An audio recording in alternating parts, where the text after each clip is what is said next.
연금술사 2부. 해가 지평선 위로 막 솟아오를 무렵 산티아고는 눈을 떴다. 밤새 작은 별들이 총총히 밤을 밝히던 바로 그곳에 야자나무 숲이 사막을 온통 뒤덮은 채 끝도 없이 펼쳐져 있었다. 드디어 도착했어. 영국인이 외쳤다. 그 역시 막 잠에서 깨어난 참이었다. 하지만 산티아고는 아무 말이 없었다. 그는 이미 사막의 침묵을 배웠고 눈앞에 펼쳐진 야자나무 숲을 바라보는 것만으로도 좋겠다. 피라미드까지는 아직 갈 길이 멀었고 언젠가는 이날 아침의 풍경도 그에게는 한낱 추억으로 남을 터였다. 하지만 지금이 바로 현재의 순간이고 낙타 몰입꾼이 말한 잔치의 순간이기도 했다.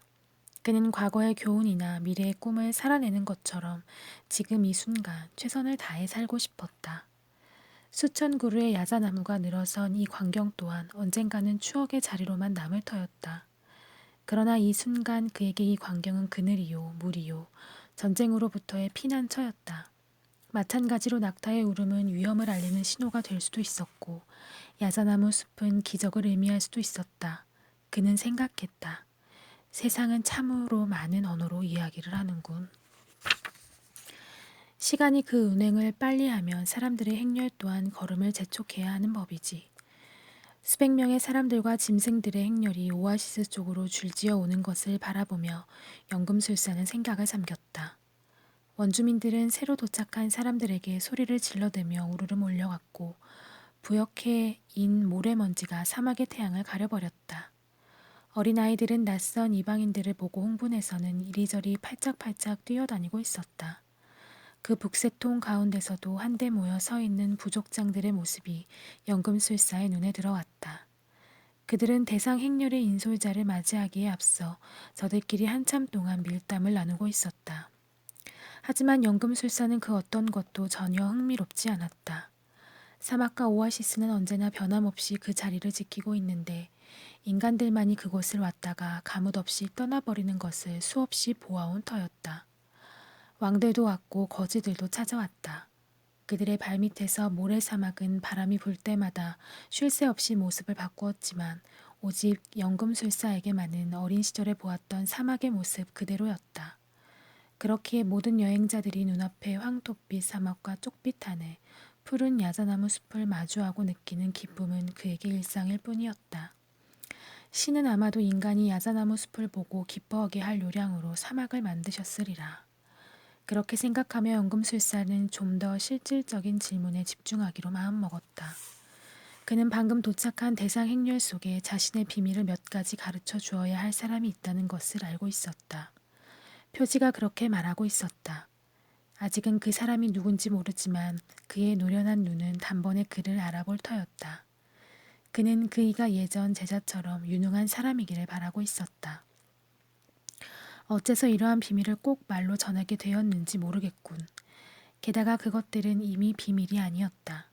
신은 모든 창조물에게 자신의 비밀을 알기 쉽게 계시해 놓았던 것이다. 신은 이에 대해 한 가지 설명만을 하고 있었다. 만물은 순수한 생명으로부터 비롯되었으며 그 생명은 그림이나 말로는 포착하기 어려우니 반드시 계시를 통해 전해져야 한다. 그렇지 않으면 사람들은 그림과 말의 매혹에 끊임없이 탐닉하다 결국 만물의 언어를 잊어버리기 때문이다. 새로 도착한 대상 행렬은 곧장 알파이움의 부족자 등 앞으로 안내되었다. 산티아고는 눈앞에 펼쳐진 광경이 좀처럼 믿어지지 않았다. 그가 생각하던 오아시스는 종려 나무들에 둘러싸인 작은 연못이었는데 지금 그가 실제로 보고 있는 오아시스는 스페인의 여느 마을들보다도 훨씬 컸다.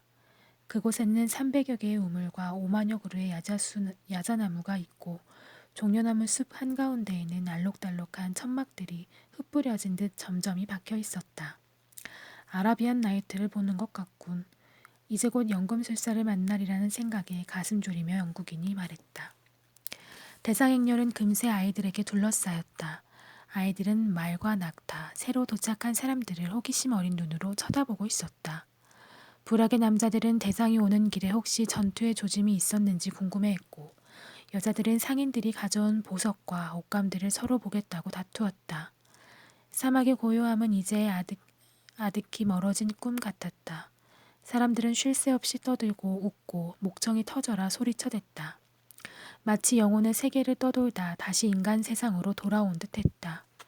모두가 한껏 마음을 풀고 즐거워했다.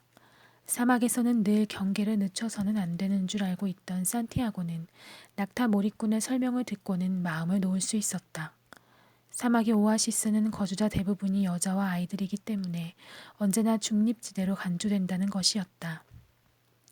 오아시스가 도처에 있는 까닭에 병사들은 사막의 모래 한복판에서 전투를 벌였고 오아시스는 평화롭게 남겨두고 있었다. 무슨 문제가 생겼는지 대상의 인솔자는 일행을 모두 불러 모았다. 부족 간의 전쟁이 끝날 때까지 그곳에 머물게 되었다는 얘기였다. 손님으로 있는 동안 대상 일행은 오아시스 주민들과 함께 어울려 지내야 하고 주민들은 손님들에게 가장 좋은 거처를 마련해 주어야 했다. 그것은 전통적인 접대의 계율이었다. 인솔자는 자신의 보초들은 물론이고 모든 일행들에게 부족장들이 지목한 사람들에게 무기를 넘겨주라고 명령했다. 이것은 전쟁의 규칙이요. 오아시스는 전사들의 피난처로 이용될 수 없소. 인솔자가 설명했다. 영국인이 상의에서 크롬 권총을 꺼내어 무기 취합 담당자에게 건네는 것을 보고 청년은 몹시 놀랐다. 권총은 왜 가져오셨어요? 이것 덕분에 사람들을 신뢰할 수 있었지. 영국인이 대답했다. 그는 자신이 추구하던 일을 마침내 이룰 수 있으리라는 생각에 행복했다. 산티아고는 자신의 보물을 생각했다. 그가 자신의 꿈에 가까이 다가갈수록 어려움은 점점 더 커지고 있었다. 늙은 왕이 초심자의 행운이라고 불렀던 것도 더 이상 힘을 발휘하지 못했다. 그는 알고 있었다. 이제 그를 기다리고 있는 것은 자아의 신화를 추구하는 사람의 끈기와 용기를 시험하는 시련뿐이라는 것을. 그 때문에 그는 서두를 수도 초조해야 할 수도 없었다. 만일 그렇게 된다면 신이 그의 앞길에 준비해 놓은 표지들을 못 보고 지나칠 수도 있었다. 내가 가는 길에 표지를 남겨놓으신 분은 신이 틀림없어. 그는 자신의 생각에 스스로도 놀랐다. 이제껏 그는 표지들이 이 세상에 속하는 그 무엇일 거라고 생각해왔다. 먹거나 자는 것, 사랑을 찾아 떠나거나 일거리를 찾아 나서는 것과 같은 그 어떤 것일 거라고. 그 표지들이 그가 해야 할 일을 보여주기 위해 신이 사용하는 언어일 거라고 결코 생각해 본 적이 없었다. 초조해하지 말자. 그는 속으로 되뇌이며 다시 한번 다짐했다. 낙타몰이꾼이 얘기한 대로 먹을 때는 먹기만 하는 거야. 그리고 길을 떠나야 할 때는 떠나는 거고. 첫날은 모두가 피곤에 지쳐 골아 떨어졌다. 영국인도 마찬가지였다. 산티아고는 멀리 떨어져 있는 천막을 배당받았다. 자기 또래의 젊은이 5명과 함께였다. 그들은 모두 사막의 청년들로 산티아고가 살던 대도시아 이야기를 듣고 싶어 했다.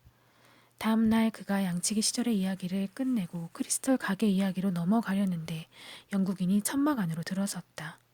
아침 내내 자네를 찾아다녔네. 산티아고를 밖으로 불러내며 영국인이 말했다. 그 연금술사가 어디에 사는지 같이 좀 찾아주면 좋겠는데. 둘은 처음에는 각자 따로 연금술사를 찾아다녔다. 연금술사라면 틀림없이 오아시스 사람들과는 다른 모습으로 살 것이고 그의 천막에는 늘 불꽃이 타오르는 고로가 있어 쉽게 찾을 수 있을 것만 같았다.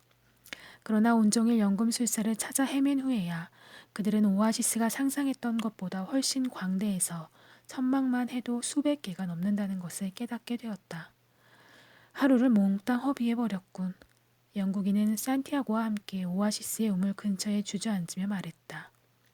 차라리 사람들에게 물어보는 게 낫겠어요. 산티아고가 말했다. 영국인은 자신의 존재를 남들 앞에 드러내고 싶지 않았던 터라 한참을 망설였다. 그러나 결국 달리 방법이 없다는 걸 깨닫고 산티아고에게 부탁했다. 나보다 아랍어를 더 잘하는 자네가 대신 좀 물어봐 주게. 산티아고는 마침 우물가로 나와 양가죽 부대에 물을 길어 담고 있던 한 여인에게 다가갔다. 저 실례합니다, 부인. 연금술사가 이 오아시스 어디쯤에 살고 있는지 알고 싶습니다. 그 여인은 연금술사 얘기는 한 번도 들어본 적이 없다면서 곧바로 물 부대를 이고 가버렸다. 자리를 뜨기 전에 그녀는 검은 옷을 입은 여자들은 결혼한 몸이기 때문에 말을 걸어서는 안 된다고 슬쩍 일러주었다. 어느 곳이든 전통은 존중해야 했다. 영국인은 몹시 실망했다. 오랜 여정이 허무하게 끝나 버린 듯했다. 산티아고도 우울하긴 마찬가지였다. 자아의 신화를 찾아 헤매던 친구의 실패를 지켜봐야만 했기 때문이었다. 누군가 자아의 신화를 찾으려 하면 우주 만물이 그를 도와준다고 늙은 왕은 말했었다. 늙은 왕이 틀린 말을 했을 리는 없었다. 여기 와서 연금술사 얘기는 들어본 적이 없어요. 아마 이곳에는 없는 모양이에요. 산티아고가 말했다. 그때 영국인의 눈에서 빛이 반짝했다. 바로 그거야. 어쩌면 이곳 사람들은 연금술사가 무슨 말인지 모르고 있는 건지도 몰라. 차라리 마을 사람들의 병을 고쳐주는 이가 어디 사느냐고 물어봐줘. 검은 옷을 입은 여인들 몇 명이 계속해서 우물가로 물을 길러 나왔고 영국인은 청년이 머뭇거리고 있자 애가 타는지 연신 재촉했다. 한참이 지나서야 한 사내가 우물가로 다가왔다. 마을 사람들의 병을 고쳐주는 분을 알고 계십니까? 산티아고가 물었다. 모든 병을 고쳐주시는 분은 알라신이시지요. 이방인을 경계하는 표정을 역력히 드러내며 남자가 대답했다. 당신들은 마법사를 찾는 모양이구려. 그는 코란의 몇 구전을 읊조리더니 제 갈 길로 가버렸다. 또 다른 남자가 나타났다. 앞서 만난 사내보다 더 나이 든 사람이었다. 작은 물동이 하나만을 들고 있었다. 산티아고는 같은 질문을 되풀이했다. 댁들은 무엇 때문에 그런 사람을 찾는 거요? 노인이 되물었다. 여기 있는 제 친구는 연금술사를 만나려고 수개월 동안 여행을 했습니다. 산티아고가 말했다. 노인은 잠시 생각에 잠겼다가 입을 열었다. 만일 이곳 오아시스에 그런 사람이 있다면 그는 굉장한 힘을 가지고 있을 거요. 아무리 부족장들이라고 해도 아무 때고 그를 만날 수는 없을 거요. 오직 그가 원할 때여야겠지. 당신네들은 전쟁이 끝나기를 기다렸다가 대상과 함께 여길 떠나는 게 좋겠소. 오아시스 사람들의 삶에는 끼어들려고 하지 마시오. 노인은 자리를 뜨면서 말을 맺었다. 영국인은 기뻐서 어쩔 줄을 몰랐다. 길을 제대로 찾아왔던 것이다. 그때 한 처녀가 나타났다. 검은 옷 차림은 아니었다. 처녀는 어깨에 물항아리를 지고 얼굴만 내놓은 채 머리를 베일로 감싸고 있었다. 산티아고는 연금술사에 대해 물어보려고 처녀에게 다가갔다. 순간 시간은 멈춘 듯했고 만물의 전기가 산티아고의 내부에서 끌어올라 소용돌이 치는 듯했다. 그녀의 검은 눈동자와 침묵해야 할지 미소 지어야 할지 몰라 망설이는 그녀의 입술을 보는 순간 그는 지상의 모든 존재들이 마음으로 들을 수 있는 만물의 언어의 가장 본질적이고 가장 난해한 부분과 맞닥뜨렸음을 깨달았다. 그것은 사랑이었다. 인간보다 오래되고 사막보다도 오래된 것, 우물가에서 두 사람의 눈길이 마주친 것처럼 두 눈빛이 우연히 마주치는 모든 곳에서 언제나 똑같은 힘으로 되살아나는 것, 사랑이었다. 마침내 그녀의 입가에 미소가 어렸다. 그것은 표지였다. 정체도 모르는 채 오랜 세월 기다려온 책 속에서 양들 곁에서 크리스털 가게와 사막의 침묵 속에서 찾아 헤매던 바로 그 표지였다. 순수한 만물의 언어였다. 우주가 무한한 시간 속으로 여행할 때 아무것도 필요하지 않은 것처럼 거기엔 어떤 설명도 필요 없었다. 산티아고가 그 순간 깨달은 것은 운명의 여인과 마주하고 있다는 사실이었고 그녀 또한 그것을 알고 있었다. 아무런 말도 필요 없었다. 그는 온몸으로 확신했다. 부모님도 그랬고 할아버지도 그랬지만 남녀가 맺어지려면 세월을 두고 만나며 상대방을 차근차근 제대로 알아야 한다고 말했었다. 그러나 그들은 우주의 언어를 알지 못했다. 우주의 언어를 아는 사람에게는 사막 한복판이든 대도시 한가운데든 누군가가 자신을 기다리고 있다는 걸 깨닫기란 어려운 일이 아니기 때문이다. 두 사람이 만나 눈길이 마주치는 순간 모든 과거와 미래는 의미를 잃고 오직 현재의 순간만이 하늘 아래 모든 것은 단 하나의 손에 의해 씌어졌다는 믿을 수 없는 확신만이 존재하게 된다. 세상의 모든 사람들에게 사랑을 불러일으키고 영혼의 반쪽을 찾아주는 것은 바로 그 단 하나의 손이다. 우주의 언어로 소통하는 그러한 사랑 없이는 어떠한 꿈도 무의미할 것이다. 마쿠툼. 산티아고는 그 신비로운 말을 떠올렸다.